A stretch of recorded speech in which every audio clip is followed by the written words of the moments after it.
తౌఫీక్ భాయ్ ఈ weekend captain Miller cinema పోదాం. రే నీకు తెలుసు కదా నేను రివ్యూ చూడండి ఏ సినిమాకి వెళ్ళాలని చెప్పి. తెలుసు, మార్కెట్లోకి కొత్త రివ్యూర్ వచ్చి. ఎవడు? ఇంకెప్పా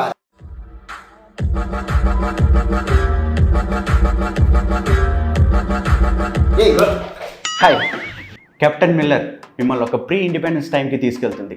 ఆ 2 hours 45 minutes మీరు ఒకసారి 1947 ముందు విజిట్ చేసి మళ్ళీ వస్తారు. ధనుష్ ఇంట్రో షార్ట్ ఉంటుంది మాస్టారు. ఆ బీజిఎంకి, అతని ఎక్స్ప్రెషన్స్కి, అతని డ్యాన్స్కి మీకు పూనకాలు గ్యారంటీడ్. వీళ్ళు తక్కువ వీళ్ళు ఎక్కువ అనేసి చెప్పలేం, ఎందుకంటే ప్రతి ఆర్టిస్టు వాళ్ళ బెస్ట్ ఇచ్చారు.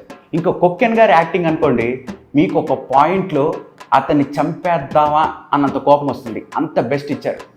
శివన్న గారి యాక్టింగ్ ఉంటుంది మాస్టారు. ఆయన జస్ట్ నడుచుకొని వస్తుంటారు, మీకు షేక్ అంతే. స్టోరీ నార్మల్గా ఉంది కానీ నాకు ఎక్కడ బోర్ కొట్టలేదు. క్లైమాక్స్ దగ్గర స్లోమోలు ఎక్కువ అవుతున్నట్టు అనిపిస్తుంటాయి, కానీ మ్యూజిక్ దాన్ని కాంపన్సేట్ చేసింది. ఇంటర్వల్ దగ్గర ఒక ఐడల్ చేసి ఉంటుంది మాస్టరు. ఆ 10 minutes పీక్స్ అంతే. మూవీ చూస్తున్నంతసేపు ధనుష్తో పాటు ఏడుస్తాం, ధనుష్తో పాటు పగతో రగిలిపోతాం, ధనుష్తో పాటు హై ఫీల్ అవుతాం. రెగ్యులర్ బ్రిటిష్ టైం స్టోరీ అయినా కూడా ఆ గుంపును కొడుతుంటే ఆ గుంపులో నువ్వు ఒకడు అయినట్టు, ఆ దెబ్బలు నీకు తగిలినట్టు, ఆ ఎమోషన్ నువ్వు ఫీల్ అవుతున్నట్టు, ధనుష్ ఎప్పుడు వస్తాడా అని నువ్వు వెయిట్ చేస్తావు. అంత గ్రిప్పింగ్గా, అంత ఇంటెన్స్గా డైరెక్ట్ చేశాడు. ఓవరాల్గా ఒక మంచి సినిమా చూశాననే ఎక్స్పీరియన్స్తో బయటకు వచ్చాను. లాస్ట్ బట్ నాట్ లీస్ట్ 2 గంటల 45 నిమిషాలు నేను థియేటర్లో ఏం ఎక్స్పీరియన్స్ అయ్యాను అనేది మాత్రమే చెప్తున్నాను.